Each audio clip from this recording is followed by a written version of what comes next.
nuestro territorio, hacemos también defensa de derechos humanos ambientales y derechos humanos o sea, derechos de la naturaleza. Y además trabajamos también en temas de litigio relacionado con las intervenciones que siempre se proyectan en un territorio tan rico en bienes naturales comunes como el nuestro.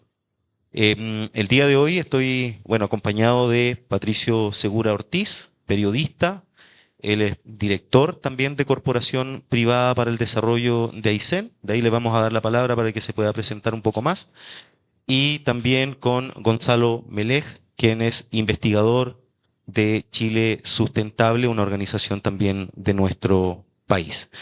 El día de hoy queremos exponer, conversar con ustedes respecto de falsas soluciones a la crisis climática que estamos enfrentando, que proyectan en nuestro territorio y a las cuales también nosotros estamos problematizando desde nuestro ámbito de acción. Como les digo, les voy a dar unas breves palabras a Patricio, a Gonzalo, para que se puedan presentar y vamos a partir con esta presentación. Sí, muy buenos días. Y la primera consulta, ¿entienden español? Ah, todos entienden español. Ah, estamos súper bien entonces. Qué bueno, qué bueno. Mi nombre es Patricio Segura, yo soy periodista, soy director de la Corporación Privada para el Desarrollo de Aysén. Vivimos en la región de Aysén, la mayoría de quienes estamos acá, Gonzalo, que está ahí, está haciendo un posgrado en Alemania. Pero además de vivir en la región de Aysén, somos personas que nos involucramos con el tipo de desarrollo de nuestra región. Eso es lo que nos interesa. Y lo que tratamos de impulsar también, que otras personas se involucren también con lo que ocurre.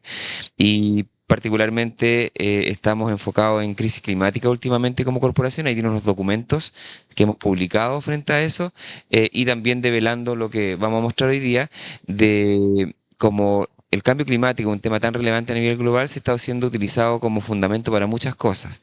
Y una de ellas es seguir reproduciendo el modelo de desarrollo que tenemos, y nosotros a eso le llamamos falsas soluciones, porque no solucionan el problema de fondo. Y eso es lo que vamos a contar hoy día sobre la óptica de Patagonia, y también algo de Chile que va a contar también Gonzalo.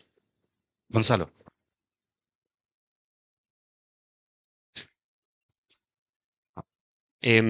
Bueno, reitero también el agradecimiento por estar aquí a estas horas de un domingo. Mi nombre es Gonzalo, yo soy coordinador del área del programa de descarbonización y transición justa en Chile Sustentable. Hace 3 años me he dedicado a hacer un monitoreo constante respecto al proceso de cierre de centrales termoeléctricas, a las distintas medidas que estamos haciendo en Chile para enfrentar la crisis climática. Así que nada, un gusto poder estar aquí y poder contarnos un poquito lo que está pasando en Chile y desde nuestra perspectiva, cuáles son los problemas y desafíos, los avances y desafíos en realidad en esta materia que está pasando en Chile. Así que muy contento de poder estar aquí. Bien, y vamos a comenzar de inmediato con nuestra presentación, si es que la podemos visualizar en pantalla. Y le vamos a dar la palabra a Patricio, que nos va a dar una breve introducción de lo que es nuestro territorio, qué es Aysén, los valores ambientales también que están en juego cuando discutimos de todas estas materias. Patricio. Dándome con el pasado. Bueno, el título de la presentación es Falsa solución a la crisis climática en la Patagonia. Algo que está ocurriendo en todo caso en todo el mundo, no solamente en nuestro territorio. Acá en Brasil también sabemos que hay falsas soluciones como las grandes hidroeléctricas que se plantean como una alternativa, ¿cierto? U otras experiencias. Entonces queremos compartir eso con la finalidad de ir viendo qué ocurre en otros territorios y en el nuestro también, que consideramos que es especial, pero no es tan especial para ser tan único, porque las lógicas se reproducen en muchos otros territorios. Y la nueva cara del extractivismo le llamamos. Nosotros, ahí, el, ya, abajo y para adelante, ahí está. Nosotros venimos de la región de Aysén, pero están estoy viendo las diapositivas que están. Patagonia tiene ciertas características particulares que genera que tenga mucha influencia antártica. Es la zona de territorio más al sur de todo el planeta. Después del 47 grados sur, no hay otro lugar en la Tierra que tenga masas de tierra sobre la superficie del mar. Entonces, lo más cercano en otras partes como Nueva Zelanda, pero de ahí no hay mar solamente. Entonces, eso hace que la Patagonia en general tenga características de subantárticas, o sea, tiene mucha influencia antártica, lo que se traduce en mucho hielo. Tenemos la tercera reserva de agua dulce del planeta, en estado sólido, después de Groenlandia, ¿cierto? Y la propia Antártida, entonces eso hace que tenga un clima y unas características que son particulares. Eso y se traduce también en mucha agua. Esa característica es muy particular de la Patagonia y donde está la región donde nosotros vivimos, que es la región de Aysén. Ahí tenemos en el mapa, ¿cierto? Nuestra región tiene características particulares de fragilidad ambiental y ecosistémica, ¿cierto? Ha tenido procesos de degradación por grandes incendios que se utilizaron cuando se trató de colonizar, se empezó la colonización a fines del siglo XIX, principios del siglo XX. Más de 3 millones de hectáreas de bosque nativo fueron quemados para producir ganadería. Se quemaron algunos para el roce, pero otros también se escaparon los incendios. El 85% son montañas, glaciares e islas rocosas. Tenemos más de un 50% de áreas protegidas del Estado, reservas nacionales, parques nacionales, ¿cierto? Y eso genera que la Patagonia a nivel global sea reconocido como un lugar ambientalmente de excepción, pero también paisajísticamente de excepción. Sabemos que en los hotspots de naturaleza que existen en el mundo, uno de ellos es el Amazonas, ¿cierto? Otro es la Patagonia y otros sectores más en el territorio. Son lugares que consideramos que hay que proteger de manera especial, aunque en realidad nosotros creemos que nuestro lema es, en la región, Aysén reserva de vida, ¿cierto? Por la naturaleza. Pero hemos avanzado a creer que en realidad debiera ser planeta reserva de vida porque la naturaleza se debe proteger en todo momento y en todo lugar, incluidas las ciudades donde está degradada. Hay que recuperarla. Porque a veces la gente dice, protejamos el Amazonas, pero en Río de Janeiro no hace nada porque no hay naturaleza. Bueno, Río de Janeiro también hay que protegerlo. Hay que recuperar la naturaleza. Bueno, y voy a mostrar algunas fotografías de lo que es Patagonia. Ahí tenemos montañas, ¿cierto? Nevadas con glaciares. Tenemos estepa patagónica también, que es lo que más se conoce a nivel global como la Patagonia Argentina, con la estepa que es bastante árida y harto valle y harta montaña. Tenemos también deltas, ¿cierto? Con humedales, ahí en una zona de la región de Aysén. Y tenemos también, bueno, ahí voy a mostrar paisajes Tenemos el segundo lago más grande de Sudamérica, que es el lago General Carrera, compartido con Argentina, después del Titicaca, ¿cierto? Y tenemos ahí, es el lago General Carrera. eh, Tenemos ríos, ese es un río también importante de la región de Aysén. Entonces, tenemos muchas características paisajísticas asociadas a una naturaleza en estado. Esas son las típicas imágenes que uno ve de Patagonia con montañas, pero no solamente, obviamente, la Patagonia tiene paisajes y naturaleza, también tiene biodiversidad puntual. Ahí hay unas especies nativas ahí está el huemul, el ciervo que aparece en la parte de abajo a la derecha, es el ciervo que está en el escudo nacional, es reconocido como un animal importante. Tenemos un carpintero, un búho también, y los guanacos y otras especies. Y también una especie muy importante que es las personas, somos nosotros. Y es un territorio, por cierto, que además somos bastante movilizados en muchas actividades. Últimamente ha estado más complejo. Los que no saben, el día de hoy en Chile hay elecciones. Tenemos elecciones presidenciales y parlamentarias, un importante hito. Y en ese contexto también en la región nos hemos movilizado por proteger nuestra tierra, por las represas que querían construir y también por movilizaciones relacionadas con demandas sociales y ambientales que tuvimos en su momento. Y ahora voy a dejar, es el contexto de Patagonia, de donde estamos hablando, pero queremos mostrar un contexto nacional de falsas soluciones que se plantean frente a la crisis climática y ahí le doy el paso a Gonzalo Melej. Gracias, Pato. Em, sí, yo voy a compartir un poquito el contexto de lo que estamos haciendo en Chile o de lo que el Estado de Chile ha decidido hacer para enfrentar y cumplir sus compromisos climáticos principalmente. Y en ese sentido yo voy a compartir eh, en detalle sobre el proceso de cierre de centrales termoeléctricas a carbón, que es con la principal medida que se está impulsando como medida de mitigación de gases de efecto invernadero. Em, y lo que ustedes pueden ver en la presentación son los gráficos que muestran cómo han variado las emisiones de gases de efecto invernadero en el país desde el año 1990, creo que parte esa serie, hasta el 2022, que es el último año en que se tiene registro. Y lo importante aquí de ver es que el sector energético es el principal emisor de gases de efecto invernadero y específicamente el sector eléctrico, o sea, la generación de electricidad. Es sin duda uno de los principales, o sea, es del sector donde hay que atacar porque emite hasta el año 2018 emitía el 25% de todas las emisiones de gases de efecto invernadero. En concreto eso significa que en Chile el 2018 28 unidades de termoeléctricas que operaban eran responsables de un cuarto de todas las emisiones del país. En eso tenemos algo similar con Brasil, que también ahí me contaban antes de la presentación, tienen varias centrales termoeléctricas. Eso sí, en Chile no tenemos minas de explotación, pero sí tenemos las centrales. Y lo que se puede ver también en el gráfico es que a raíz de las distintas medidas que se han impulsado, es que desde el 2018 hacia ahora se ha logrado disminuir esa emisión. Básicamente porque se han logrado cerrar algunas centrales y también porque ha aumentado otros sectores, por ejemplo, el sector transporte, hoy en día está emitiendo más gases de efecto invernadero que el sector eléctrico. Em, ¿Cómo nace este proceso de descarbonización en el año 2018-2019, luego del Acuerdo de París, en el año en que Chile iba a ser sede de la COP? Se logró un acuerdo público-privado entre las 28 centrales, en realidad entre las 4 empresas que eran dueñas de esas 28 centrales y el gobierno, para establecer una fecha límite de operación de centrales termoeléctricas hacia el año 2040. Em, Hasta la fecha tenemos que han cerrado 11 unidades de las 28 que operaban.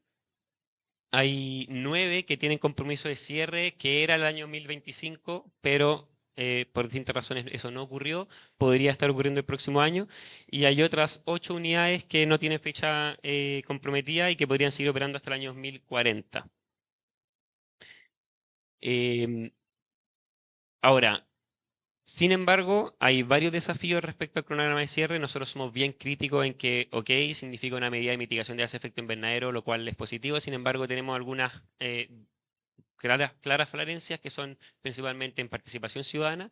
El proceso de descarbonización está siendo sin proceso de gobernanza, sobre todo a nivel local, donde operaron estas centrales. Por lo tanto, las medidas que se están implementando, por ejemplo, de reconversiones de algunas centrales o reconversión de puestos de trabajo, etcétera, no están siendo muy transparentes ni muy participativas. Y otro aspecto bien negativo es que no se están implementando medidas de restauración ambiental, por ende, las centrales están cerrando, pero sin hacerse cargo de todos los daños históricos que causaron en los territorios.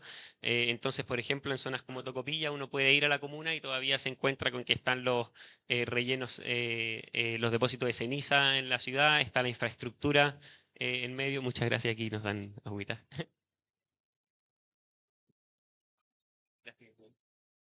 Em, entonces, hay una clara falencia en términos de remediación ambiental. Y, por otro lado, específicamente voy a compartirles el caso de la cocombustión carbón-amoníaco, que es lo que nosotros demandamos como una falsa solución para hacer frente a la crisis climática, porque dentro del cronograma de descarbonización lo que un particular específico propone como medida de reconversión es usar una tecnología que es la quema de carbón con amoníaco, lo cual en concreto significa que el carbón sigue quemándose, solamente disminuye un poquito su porcentaje y se complementa con uso de amoníaco. Lo peligroso de esto es, además de que queman carbón y se sigue emitiendo contaminantes locales, etcétera, es que una tecnología poco probada a nivel mundial, no existe en casos industriales todavía, por ende sería prácticamente una especie de experimento en Chile. Y bueno, a eso se suma todavía que uno perpetúa las emisiones de carbón. Esta tecnología en particular significa que puede aumentar las emisiones de óxido nitroso, que tienen unos efectos específicos en la salud de las personas. Entonces, definitivamente es una falsa solución en el contexto del cronograma de descarbonización que estamos viviendo en Chile.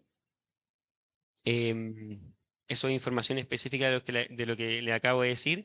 Esto está proponiéndose en las 5 unidades de Guacolda que se ubican en Huasco. Son 5 unidades que no se han comprometido con la fecha de cierre. Es la única comuna donde no ha cerrado ninguna central. Es la única empresa, además, Guacolda Energía, que no ha cerrado ninguna de las centrales.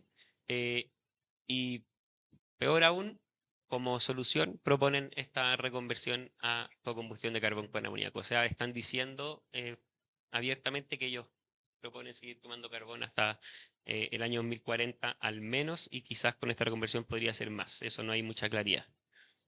Y el otro caso que voy a compartir es sobre la propuesta industrial de producción de hidrógeno verde en el país, que Chile el año 2020 hace este compromiso en el fondo a través de la publicación de su Estrategia Nacional de Hidrógeno Verde, en donde se plantea que Chile se propone o busca ser un líder mundial en la exportación de hidrógeno verde hacia el año 2030 con 25 gigawatts de producción, que eso es casi como toda la capacidad instalada que hoy en día tenemos, que si no me equivoco estamos en 36 gigawatts aproximadamente para la generación eléctrica del país. Bueno, estos son 25 gigawatts que se proponen solamente para la producción de hidrógeno verde.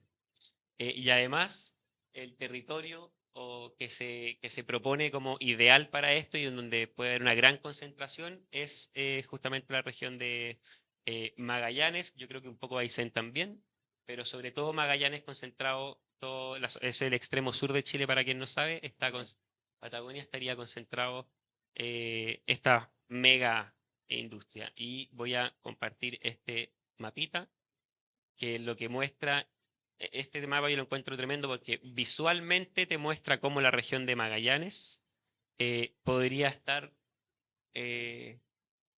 colapsada, digámoslo así, de muchos proyectos de hidrógeno verde. En el fondo, todos los colores que ustedes ven ahí es una proyección que lo presentó Corfo en una presentación en un evento que tuvieron, una proyección de posibles proyectos que podrían entrar a evaluación de impacto ambiental. Y eso te muestra al tiro la envergadura, lo grande que podría ser esta expansión de la industria.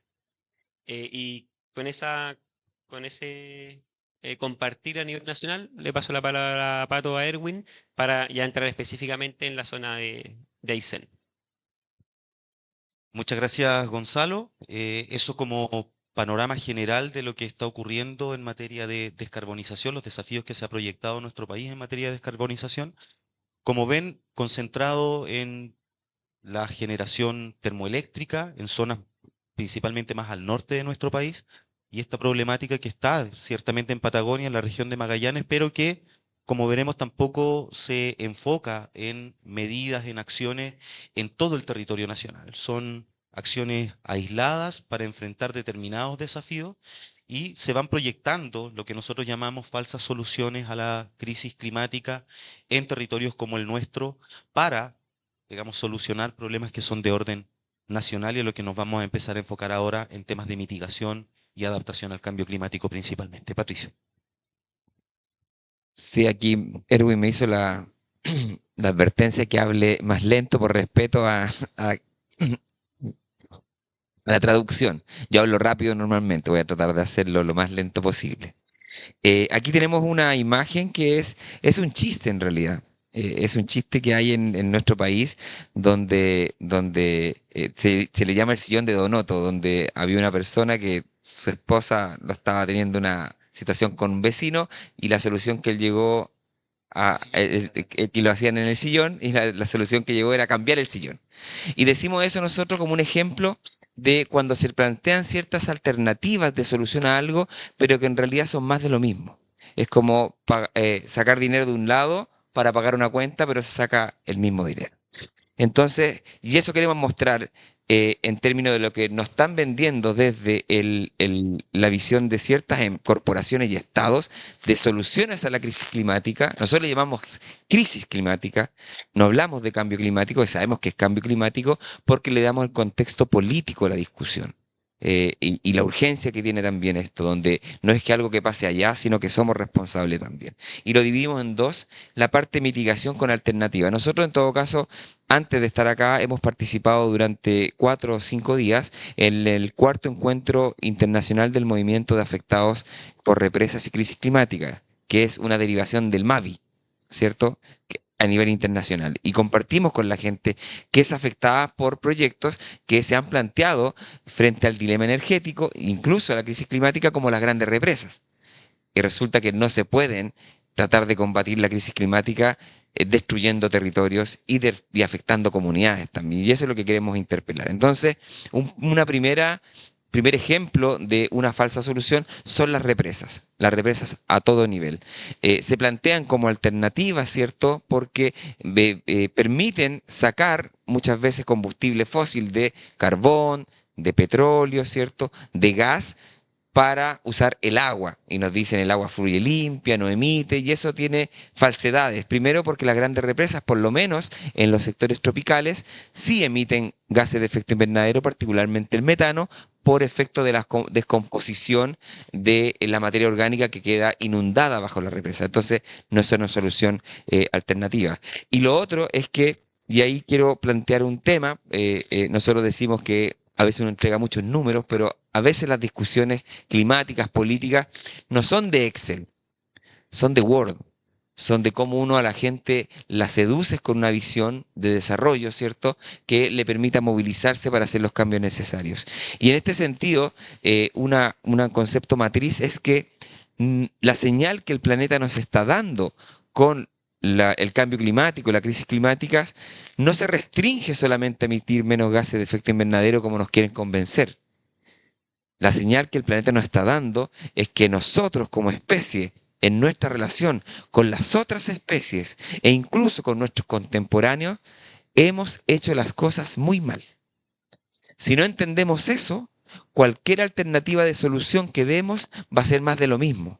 Y vamos a decir, oye, hagamos energía nuclear porque no emite gases de efecto invernadero, pero resulta que estás generando un problema en términos de residuos radiactivos, ¿cierto? En términos de comunidades a las cuales le instalas los vertederos nucleares y que son afectadas por eso. Entonces, es más de lo mismo. El capitalismo verde es más de lo mismo. El capitalismo con el modelo de consumo masivo, ¿cierto? Con la exportación, con la economía de escala, es parte del problema. Entonces el capitalismo no va a ser parte de la solución. Entonces no tratemos de encontrar esas soluciones sobre la base de esa mirada. Y eso es lo que queremos plantear también. Entonces, y está otro elemento, y ahí vamos a entrar a un tema complejo, porque la energía renovable en general, más allá de las represas después de los 50 megawatts no son consideradas renovables, son consideradas energías convencionales, pero de menos de 50 megas, las renovables, ¿cierto?, se plantean como una gran alternativa. Y creemos que son alternativas, pero hay que incorporar otras variables, no solamente la fuente de generación. Una variable, por ejemplo, es la localización. O sea, una central hidroeléctrica de pasada en un parque nacional que hemos decidido como sociedad proteger y preservar, ¿puede ser considerada una buena alternativa? No debiera, porque ya hemos decidido que lo vamos a preservar con no intervención. Una energía renovable donde hay una comunidad, en nuestro país funciona así, el agua está privatizada en nuestro país, una persona pide derechos de agua y aunque no viva ahí, aunque vive en el extranjero, le entregan la titularidad de ese derecho y puede desarrollar proyectos en ese lugar. Es justo que una corporación chilena o extranjera pida derechos de agua donde hay una comunidad que depende de esa agua e instale un proyecto renovable, por muy renovable que sea. No, entonces no se puede plantear una alternativa de combate a la crisis climática afectando lugares de preservación, afectando lugares que han sido considerados elementos importantes de biodiversidad, pasando a llevar a las comunidades. Entonces, eso en Chile, nosotros fuimos parte del movimiento Patagonia sin represas, que fue exitoso en nuestro país. Terminó con la posibilidad de algunas represas que se querían construir, 5 represas en los ríos Báquer y Pascua, unos ríos que mostramos ahí, y 3 en otros ríos, y decíamos las renovables, ¿cierto? Que era una alternativa. No construyan represas en la Patagonia, que tenían que conectarla a 1800 kilómetros hacia el centro del país, y construyamos renovables. Pero el problema es que el modelo de desarrollo y el modelo corporativo que convierte todo en mercancía tomó este discurso y ¿cuál fue la solución? Entonces ahora energía fotovoltaica, pavimentemos el desierto de Atacama con paneles solares, sin preocuparse por la biodiversidad y lo que pasa ahí también en las comunidades. ¿Cuál fue la solución en términos eólica? Chiloé, que es una isla de nuestro país importante, llenemos con energía eólica Chiloé, independiente de lo que quieran las comunidades. Y hidroelectricidad, toda la cordillera de Chile, en la cordillera de los Andes, llenarlo con central hidroeléctrica. Entonces, al final, cuando el interés económico, por sobre todo, toma cualquier buena alternativa, siempre la puede convertir en un problema. Entonces, por eso planteamos que las energías renovables, no considerando las escalas, no considerando la localización, no considerando la biodiversidad que hay que cuidar, no considerando las comunidades, no puede ser una real alternativa a la crisis climática, por mucho que en algunos casos permita que emitamos menos gases de efecto invernadero. Otro ejemplo que vamos a poner es el de monocultivos en mitigación. Hace unos años, no sé si acá consumen, pero hay un vino que yo pensaba que era chileno, pero es español, que se llama Miguel Torres. La viña Miguel Torres. ¿Lo conocen? ¿No? Bueno, la viña Miguel Torres tiene producción de vino en muchas partes del mundo y genera gases de efecto invernadero por su producción de vino, por distintos mecanismos que tienen ellos de producción. No se le ocurrió la mejor idea que en la estepa patagónica de la región de Aysén plantar pino, miles de hectáreas de pino. Eso tiene dos problemas. El primero es que el pino es una especie exótica. El pino no existe en el hemisferio norte. O sea, perdón, el hemisferio sur. Es del hemisferio norte, igual que los salmones. Todos los salmones son del hemisferio sur, no son especies exóticas. Es en primer lugar. Y en segundo lugar, la estepa patagónica no tiene bosques. No ha tenido bosques. Porque es estepa. Es un ecosistema particular. No porque uno vea un ecosistema que no tiene esa naturaleza que no me he acostumbrado a ver como verde, bonita, como el Amazonas, por ejemplo, no tiene sus características especiales. No podríamos estar llenando de bosques todo el mundo, porque efectivamente hay lugares que no tienen bosques y son características particulares. Y a él se le ocurrió plantar pino en la estepa. Entonces, de ahí nosotros dijimos, bueno, por mucho que la plantación de pino capture gases de efecto invernadero, no es una alternativa destruyendo ecosistemas particulares que tienen características específicas. Entonces ahora nos tratan de convencer con monocultivos para emitir menos CO2, pero resulta que transformando ecosistemas específicos y eso genera cambios generales y climáticos en general. Y ahí vamos a dejar, pues hicimos otro ejemplo, después podemos compartir más. Ahora, medidas de falsa solución en términos de adaptación. Erwin. Exactamente. Que se proyectan específicamente también en nuestra región de Aysén.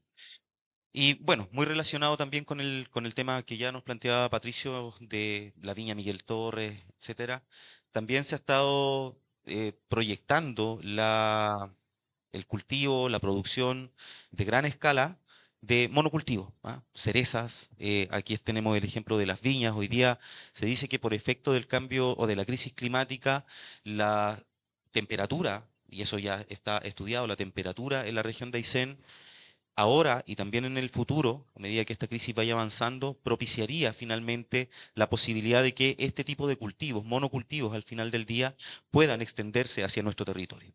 ¿Y por qué lo proyectan como una medida de adaptación? Porque en zonas donde actualmente estos cultivos, estos negocios, estas empresas se desarrollan, por acción de la crisis climática también tendrían, por déficit de agua, tendrían que empezar a migrar hacia territorios donde actualmente no se puede desarrollar, pero en el futuro sí se podría. Y así se proyecta en la región de Aysén comenzar a avanzar hacia modelos de producción de monocultivos a gran escala para seguir alimentando el mismo modelo al final del día, el modelo exportador de bienes naturales comunes hacia los mercados principalmente internacionales. Creemos que esto es una falsa solución en términos de adaptación porque finalmente mantiene el problema y genera también vulnerabilidades adicionales a los territorios donde se pretende desarrollar. La región de Aysén, por más que tenga una visión internacional y nacional de, digamos, riqueza hídrica, también está siendo fuertemente afectada en su disponibilidad. Se proyecta que de aquí al año 2030 una disminución en ciertos sectores de la región de hasta el 30% de los caudales de los ríos. Y eso finalmente no solo genera un problema ecosistémico cuando proyectamos estas soluciones o falsas soluciones, sino que también problemas sociales. Lo que tú destinas finalmente a la producción de estos monocultivos es agua finalmente que no va a estar disponible para las necesidades no solo ecosistémicas, sino que también sociales. Otra de las falsas soluciones en materia de adaptación tiene que ver con la salmonera, el cultivo industrial del salmón.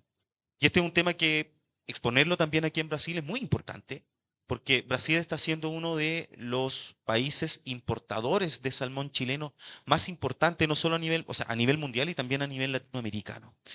Y esto se proyecta como una solución de adaptación, pensando, por ejemplo, en que la crisis climática está generando acidificación de los océanos, está haciendo perder también biodiversidad y también pesquerías asociadas y que dicen desde Chile, nosotros con esta industria vamos a ser el principal proveedor de proteína saludable en el mundo.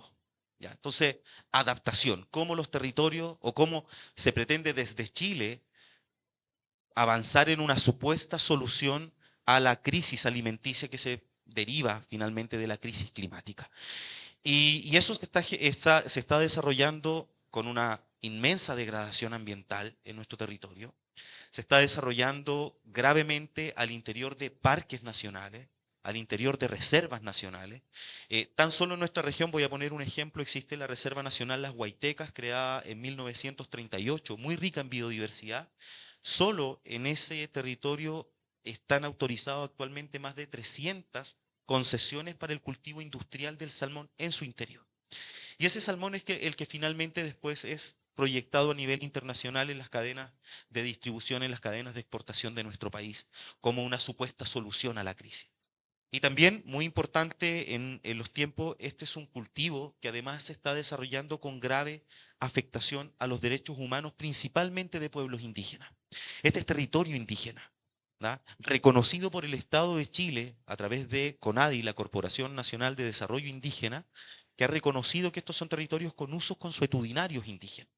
Y la verdad es que las comunidades no participan de este tipo de decisiones, las comunidades tampoco se benefician de este tipo de decisiones y al final del día ven desde su borde costero, finalmente ven cómo estas grandes industrias degradan el territorio que consuetudinariamente ha constituido su hábitat y el lugar con el que se desarrollan también bioculturalmente. Entonces, es una industria que se proyecta como una solución, no lo es una industria que está afectando áreas de riquísimo valor ambiental y además está afectando los derechos humanos, no solo ambientales, sino que también de nuestros pueblos indígenas en el territorio. Y hay algo que problematizar en Brasil, lo conversábamos el otro día con la ministra, la representante de la ministra de Pueblos Indígenas o ministro de Pueblos Indígenas, lo conversamos también con la ministra de Derechos Humanos y Ciudadanía, buscando problematizar que desde los países que importan también le puedan poner mayores exigencias a nuestro país de la trazabilidad en derechos humanos y de la trazabilidad en materia ambiental. Somos parte de una campaña, lo digo brevemente, que se llama Salvemos la Patagonia, que reúne a 50 organizaciones de nivel nacional, que estamos buscando que un avance en esta materia, que a lo menos esta industria salga de áreas protegidas, salga de reservas y parques nacionales. Turberas. ¿Ya? Este es un tipo especial de ecosistema de humedales en nuestro país que se caracteriza por la presencia de un musgo que se llama Sphagnum magellanicum, y es un ecosistema que es una característica de los humedales, permite la descomposición lenta por la falta de oxígeno, permite la descomposición lenta del carbono. Y en ese sentido es un ecosistema que permite almacenar carbono, que de lo contrario estaría contribuyendo aún más a la crisis climática que estamos enfrentando. Es un ecosistema que a nivel mundial no queda más allá del 20% de lo que existía en algún minuto, y las mayores reservas o la mayor presencia de estos ecosistemas precisamente están en el área donde nosotros vivimos.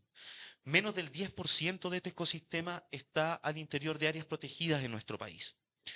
¿Y cuál es el discurso de adaptación asociado a esto? Principalmente ligado a la industria agrícola, cultivo de las flores, Porque este musgo, el sphagnum, dicho en términos simples, opera como una esponja. Puede almacenar hasta 20 veces su peso en agua. ¿Da? Y es un agua que la va liberando posteriormente de manera paulatina en los territorios. Nosotros decimos que contribuye a la resiliencia de nuestros territorios en materia climática, porque nos va ayudando a enfrentar la disminución de caudales de los ríos, por ejemplo, a través de esto. Pero ¿qué ha dicho la industria? A nosotros esta, comillas, materia prima nos sirve, nos beneficia, porque la ocupan como sustrato de sus cultivos, riegan, esta esponja almacena agua y la va liberando en el cultivo posteriormente de manera paulatina. Entonces dicen, nos permite adaptarnos como industria porque regamos menos. Tenemos una demanda hídrica, una huella hídrica menor. ¿Pero a costa de qué? A costa de degradar territorios como el nuestro, a costa de generarnos mayores vulnerabilidades frente a la crisis climática y a costa de afectar nuestra posible resiliencia frente a los efectos de esta crisis. Por lo tanto, sin duda, es una falsa solución a la crisis que estamos enfrentando y simplemente está en beneficio o coadyuvando a que la industria pueda continuar con vida, la industria exportadora pueda continuar subsistente, pero aumentando las vulnerabilidades de nuestro territorio. Y la utopía full electric, que también nos va a hablar brevemente Patricio, aparte si quieres comentar algo. Sí, yo creo que algo que está ocurriendo a nivel global es principalmente de la electrificación de todo el sistema, de todas partes. Electromovilidad le llaman, ¿cierto?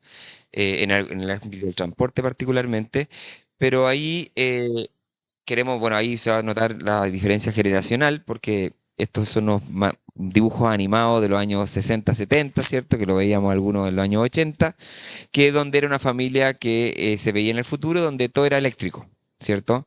Pero vamos a actualizarla esa y vamos a ver lo que pasó. Esta película seguramente la han visto, que es Wall-E, ¿cierto? Que también. Y en eso lo que ocurre al final es que nos hemos acostumbrado a que presionamos un botón y tenemos luz, presionamos un botón y tenemos calor, presionamos un botón y tenemos frío, presionamos un botón y nos movemos, presionamos un botón y tenemos interacción a través del Zoom, presionamos un botón y tenemos paisaje a través de la televisión.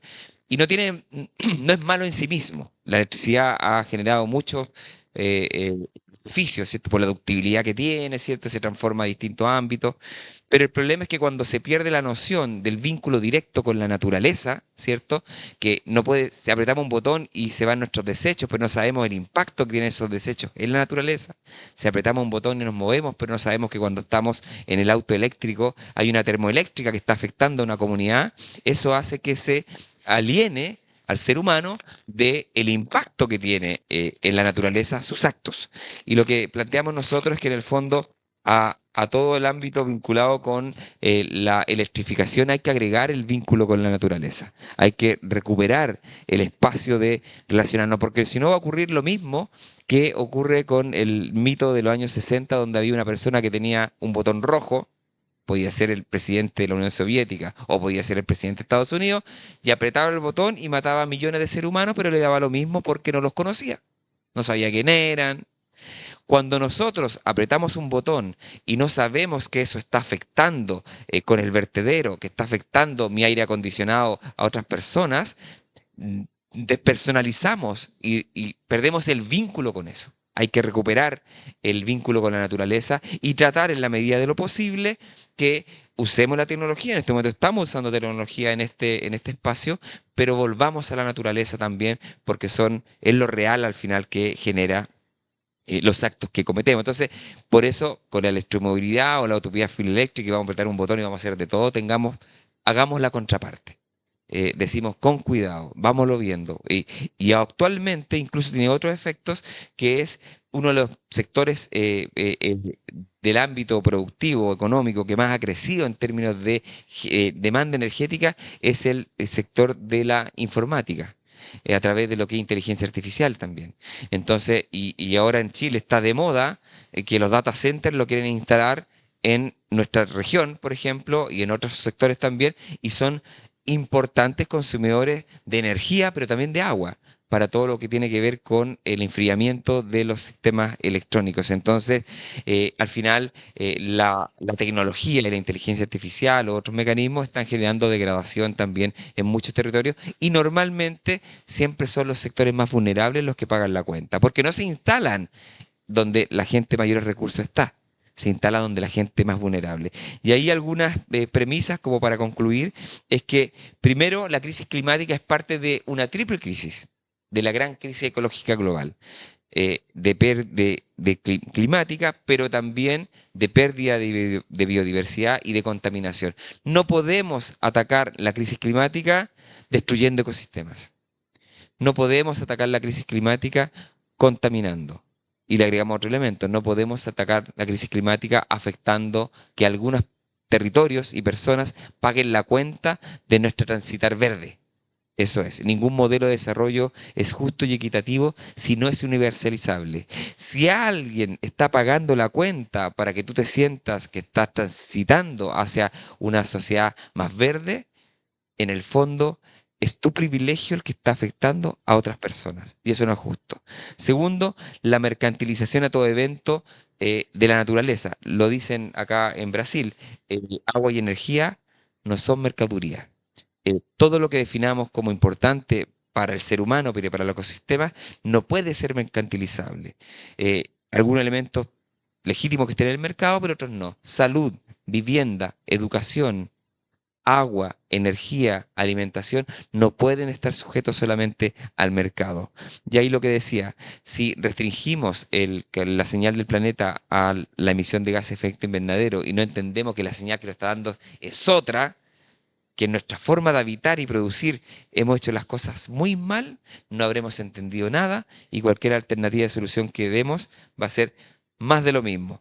Monocultivos, represas, hidrógeno mal llamado verde y otras alternativas también que en el fondo mantienen el modelo de sociedad que hemos construido. Eso queríamos contar, no sé si quieren aportar algo más.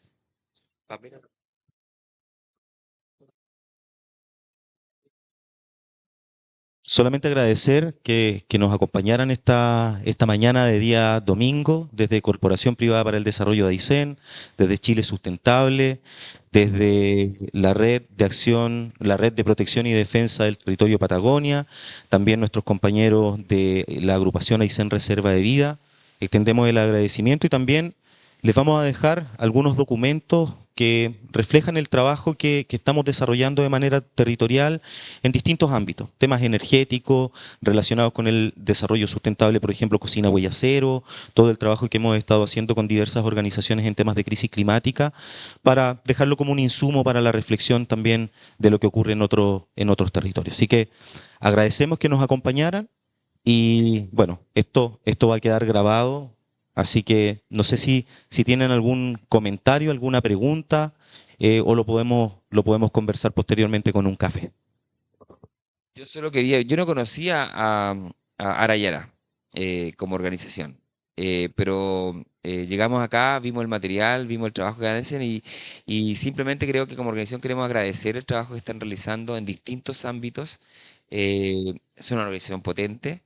Nos gustaría fuera ya conversar algunas líneas de acción con algunos elementos de lo que hemos planteado acá y lo que ustedes también planteen, porque creemos tenemos varios elementos de coincidencia y en realidad agradecer a ustedes y a todos quienes tratan en este modelo que tenemos de sociedad en general de hacer una diferencia, hacer un cambio, como el colibrí, como dice la historia, ¿cierto? Y con muchos más ejemplos. Así que eso, simplemente agradecerles por la invitación y por el trabajo que están haciendo.